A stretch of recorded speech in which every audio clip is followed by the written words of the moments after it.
Hi kids! It's me, your teacher Ian. At nandito na naman si teacher para tulungan kayo sa pagsasagot ng mga activities at mas maunawaan mo pa ang aralin dito sa Mathematics 1.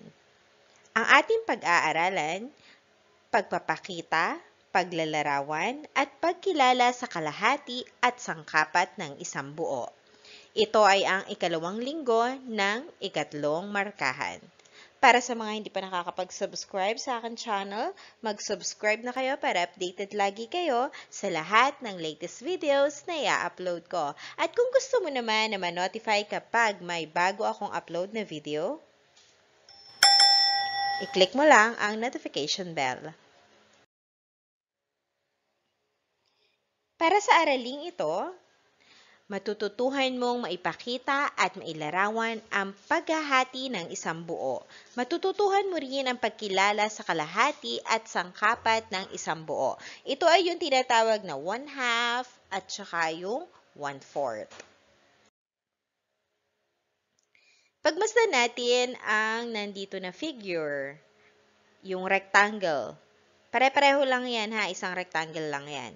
Pagkatapos, makikita natin sa halimbawa sa itaas kung paano hinati ang parihaba sa dalawang magkaparehong bahagi o parte. Masasabi lamang na kalahati ang isang buo kapag ito ay hinati sa magkapareho. Magkapareho, equal. Equal sa English. Equal ang pagkakahati. Tsaka lang ito matatawag na 1/2. O kalahati sa Tagalog. Pakikita ko dito. Itong unang rectangle na ito, hinati ng pa-diagonal. Ayan. Medyo hindi lang tuwid yung guhit ni teacher, no? Pero doon naman sa guhit sa inyong module, ayan, tuwid yan. Palitan ko lang, medyo malaki ang aking, ayan. Yan, hinati ng pa-diagonal. Sa ganyang paraan, nahati ang isang buo sa magkaparehong bahagi dahil ito, ayan, ito ay kapareho lang nitong nasa taas. Ibabaliktad mo lang yan, pareho lang ang sukat. Tapos, pwede rin naman na sa gitna, patayo, patayo. Ayan. Huwag mo hahatiin dito. Dito. Bakit? Bakit hindi pwede dito? Sapagkat ito at itong bahaging ito ay hindi magkapareho.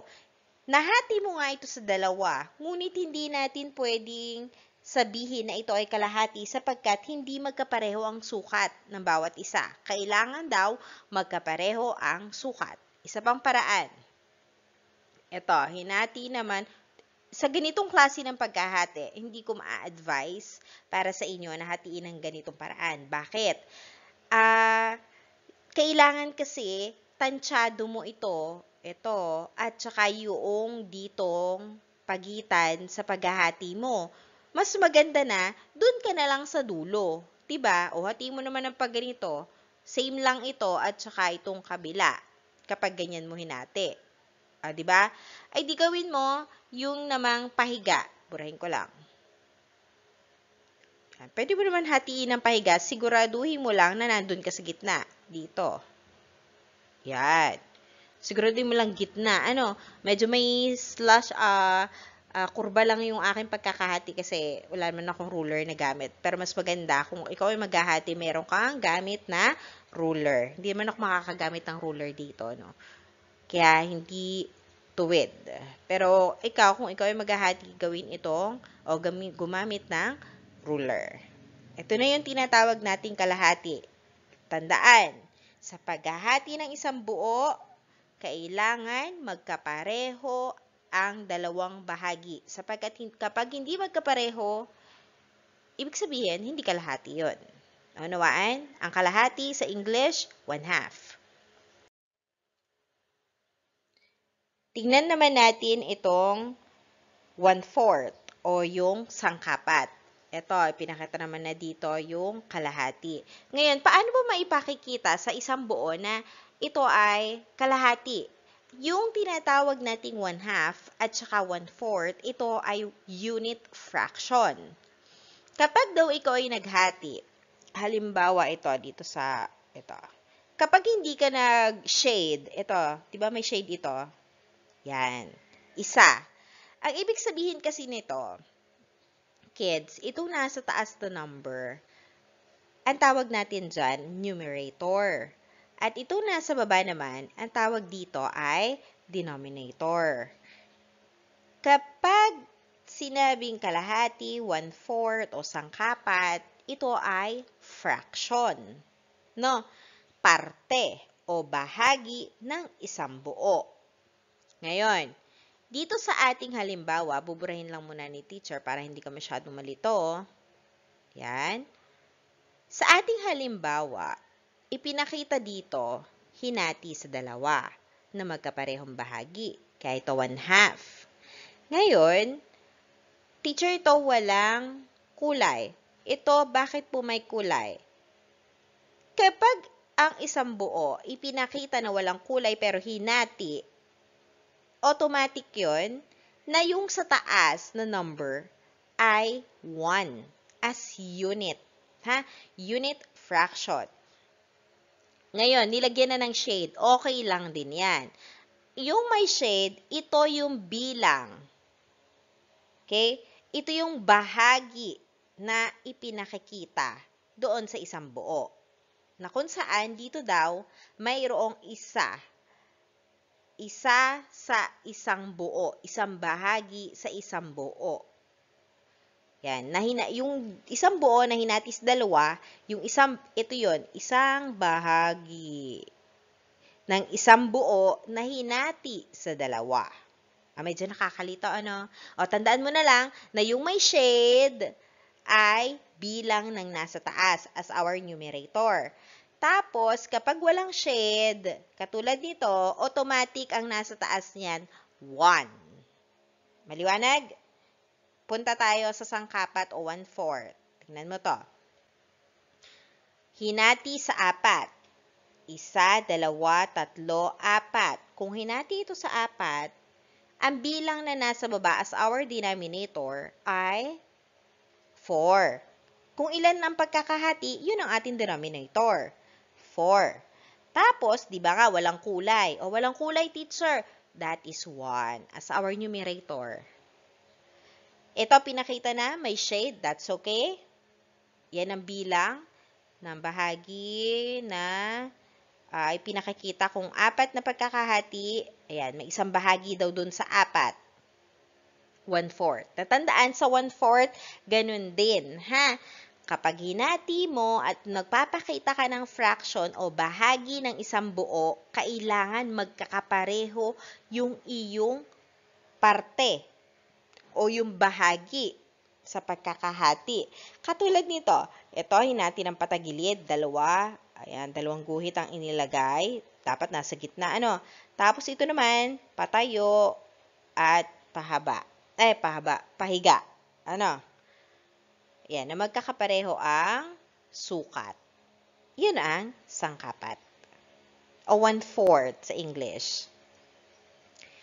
Basahin lang ni teacher. Ang halimbawa sa itaas ay ipinapakita ang paghahati ng isang buo sa 2 bahagi o parte. Ito yon. Tapos ito, maaari itong isulat na simbolong 1/2. Okay, that's right. Tapos ito, 1/4. No?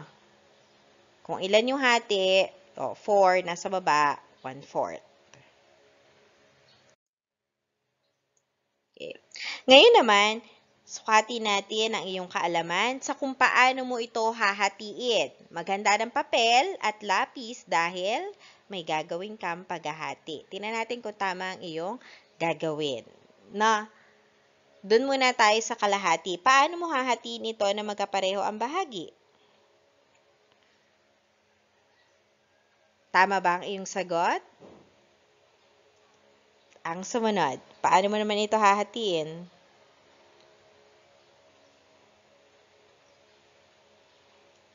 Tingnan mo kung makakailang tama ka. Next! Kalahati lang tayo, ha? Aha, next. Oops, sorry ha, medyo tagilid. Sige, ulitin ni teacher. Dapat kasi tuwid. Ayan, medyo tuwid na yan. Next. Paano mo naman kaya ito hahatiin na magkaparehong bahagi? Yan, patagilid. Next na tayo. Ito, pwedeng isa, dalawa, sige, gawin na, dalawa, tatlo, apat, pwede kahit anong apat na paraan. Masigit pa nga pero doon lang tayo sa apat na paraan kung paano mo hahatiin ito. Pakita na ni teacher, ito ang una. Yan, uy, tagilid ulit. Ulitin. Tumatagilid. Ulitin ni teacher, ha. Ayan, medyo tuwid na. Ayan. Yan unang paraan. Sunod. Para makita mo. Ito pa. Okay, tama ba sagot mo? Meron pa. Ako, hindi na sulat. Okay, tama. Isa pa. Parahin ko ulit yan. Ayan, yan pa yung isa pa. Paalala, hindi lahat ng hugis ay pwede mong hatiin sa dalawa na magkaparehong bahagi. No, hindi lahat. May mga hugis na hindi pwedeng hatiin ng kalahati na magkaparehong bahagi. Next. Dito, ganun din, apat na paraan din. O higit pa, pero doon lang tayo sa apat. Okay na? Game. Pwedeng ganito. Hindi na ako magbubura ha, para dire-diretso tayo. Ayan, pwedeng ganyan. Sige na, burahin ko na. Baka mapagkamalan nyo pang 1/4. Pwedeng ganon. Pwedeng ganito. O kaya naman, ayaw mabura. Bakit kaya ayaw mabura? Okay. Pwedeng yung kanina pa diagonal. O dito naman sa kabila. Ayan. Siguraduhin lang nandun ka sa gitna. Ano? Alright, next na tayo. Naku, binura ko pa. Balik natin. Pero dito na lang sa gitna. Okay, next. Ito, ganun din naman. Pwedeng, ano lang to? Isa lang. Isa lang to, kids. Hindi to pwedeng mag-diagonal. Isa lang. Ready? Yan. Pakita na ni teacher. Yan. Hindi mo pwede yan pahiga, ha? Hindi ka pwede magpahiga dito ng ganito. Pagka ikaw nagpahiga ng ganyan, tingnan mo to. Tingnan mo ito at saka ito. Pareho ba? Hindi, di ba? Kaya hindi pwede yan. Doon lang tayo sa patayo. Okay. Last one. Paano mo ito hahatiin sa kalahati? Okay? Pakita na natin. Dito tayo sa gitna. Ayan. Nakuha mo ba lahat? Next, punta na tayo sa 1/4 o sangkapat. Yun pa din ang gagamitin natin na mga hugis. Ito. This time, may mga hugis dito na hindi mo mahahati sa sangkapat. Itong puso, pwede ba? Oo o hindi? Hindi natin to mahahati ng sangkapat. Dahil kapag hinati mo ito dito at ganito, tingnan mo mabuti. Bawasan ko lang yan. Diba? Ito, tingnan mo yung hugis nito at saka ito. Diba hindi? May lumitaw na tayong shape. Magkaiba ito at saka ito. Kaya hindi yan mahahati. Kaya ito ay, lagyan na natin ng malinaw-linaw. X to. Okay, hindi yan mahahati. Next tayo. Dito. Mahahati ba yan? Ito ay, para ito sa ano? Pwede, kids. Ito, pwedeng hatiin ng 4. Medyo mahihirapan ka lang sa pagtansya ng ating bahagi. Pero pwede itong 4, kids. Pakita ni teacher, ha. Una dito. Pagkatapos, ito, hatiin mo ng equal to. Tapos, wala yung atin. Ayan. Tapos dito pa. Ayan. Nahati mo na ngayon na magkakaparehong bahagi na 4. Next tayo, dito naman. Pwede. Hindi natin ito pwedeng hatiin ng sangkapat. Kasi dito pa lang, ayan, magkaiba na ito at saka dito, kaya hindi pwede. Next na tayo. Ito pwede. Hindi din. Hindi natin pwedeng hatiin yan. No? Ang pinakamadaling hatiin talaga sa lahat, bilog. Dahil wala ito yung kanto-kanto, na mahihirapan ka sa pagbabahagi. Diba? Yan, hindi pwede. Next na tayo. Ito pwede. Diba kanina, pinakita natin na pwede itong mahati ng kalahati, tapos sa iba't ibang paraan. Kaya ito, pwede natin hatiin yan sa 4. Dito muna, sunod, patayo. Ayan. Tingnan nyo mabuti, ha? Ito, pareho lang to. Ito, ayan, at yan. Pwede din naman na ganito. Ni teacher. Pwede din pa diagonal dito. Yan. Tapos dito. Yan. Ay, hindi. Diba? Hindi.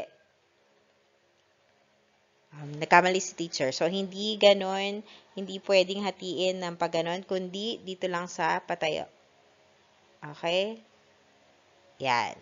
Ganun lang pala. Hindi pala pwedeng pa diagonal. Hanggang ano lang yun. Nagagamit lang pala sa kalahati. Okay na tayo? Next tayo. Hatiin ng sangkapat. Okay. Pagka ganitong itsura, madali pa kayong patayo lang, tapos pahiga. Or, ito pwede na. Hindi na mali dito si teacher. Pwede na ito na, ay mabura. Pa-diagonal, pwede na yan. Yan. Tapos, ganito. O ha? O, pwede na ha. Pareho. Okay na tayo? Next na tayo. Hindi masyadong makita na pareho sapagkat yung guhit ni teacher ay hindi masyadong tuwid. Kaya sabi ko nga sa inyo, kagamit ng ruler. Ibalik ko lang dun sa patayo. Para mas kita. Ayan. Next na tayo. Ito pwede. This one. Ito ay hindi. Hindi natin mahahati yan, kids. Kasi kahit ganitohin natin yan, dito, o kaya dyan, dito, magkakaiba pa rin, di ba? Iba to, may pantusok to, o. Ito, pareho. Pero, pagdating dito, hindi na magkatulad. Dapat pare-pareho yung 4. Kaya hindi to pwede. Alright, last one na tayo. Ito ay, pwedeng hatiin sa 4? Hindi din. Mahirap kasi ito, magkaiba. Naintindihan? Move na tayo. Ito na yung kalahati na sinasabi ko. Yan. Kalahati. Tapos, ito naman yung sangkapat. Yung may shade, yun yung bilang nung nasa taas. At kapag walang shade, automatic 1. Naintindihan? Tapos, itong baba, as our denominator, ito yung bilang kung ilan ang pagkakahati. 1, 2. Tingnan nyo dito. 1, 2, 3, 4. Kaya naman, 4 yung nasa denominator natin.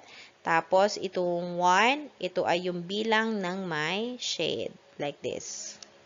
Naintindihan? 1/4 o sangkapat. Ang halimbawa sa itaas ay pinapakita ang paghahati sa isang buo sa 4 na bahagi o parte. Maaari ito isulat sa simbolong 1/4. O pwede yun yung ganito, tapos slash 4. Pero mas okay na yung nakaganito, nakatayo, na 1/4.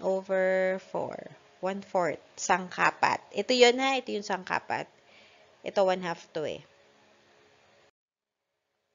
Gawain sa pagkatuto bilang isa. Hanapin sa column B ang hugis na nagpapakita ng kalahati ng isang buo na nasa column A. Piliin ang letra ng tamang sagot at isulat sa iyong kwaderno.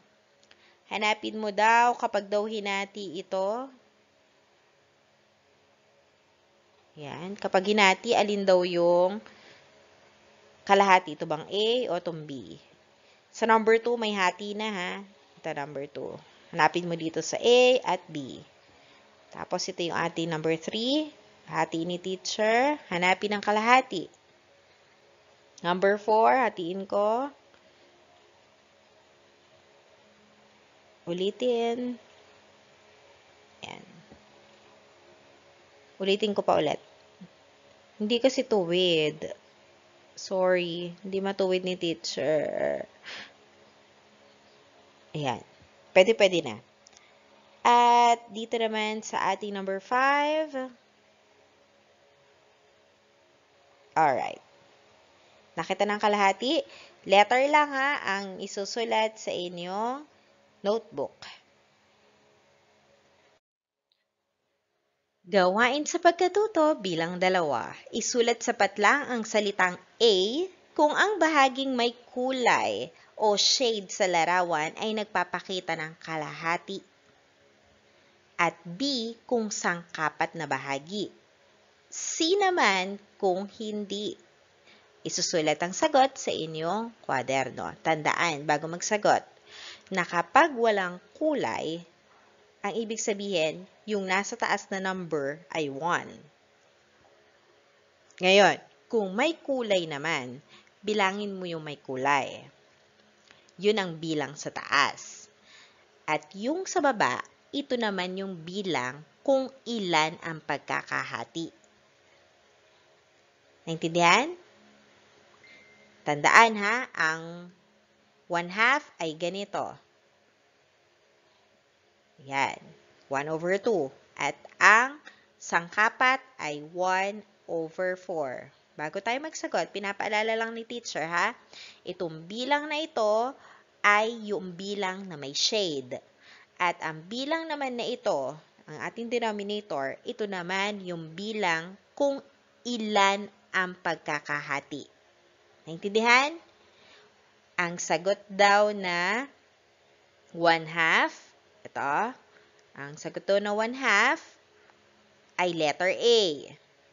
Kapag naman daw 1/4, ito naman daw ay letter B. Kung wala sa dalawa, ang sagot ay letter C. Maliwanag? Magsagot na tayo.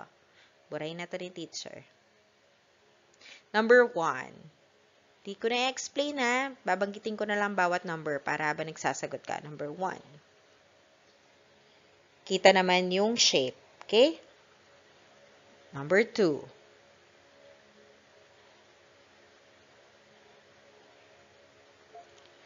Number 3.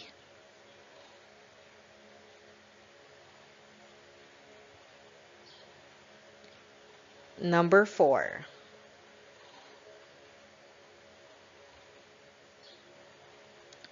Number 5.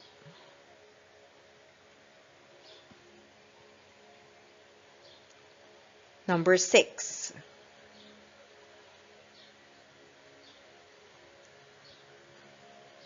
Seven.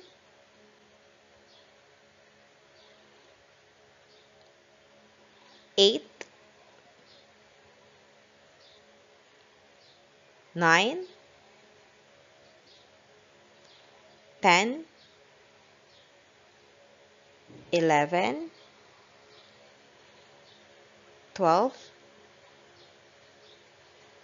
13. 14. 15.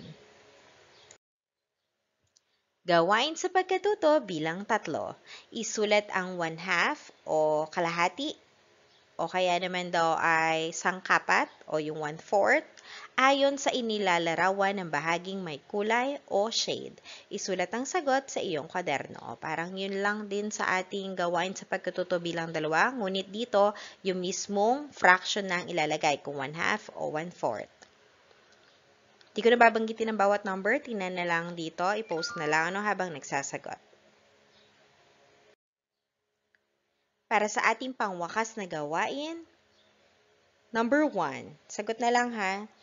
Kung ikaw ay mayroong cake at nais mo itong ibahagi sa 3 mong kaibigan, paano mo ito hahatiin na may matitira sa iyo?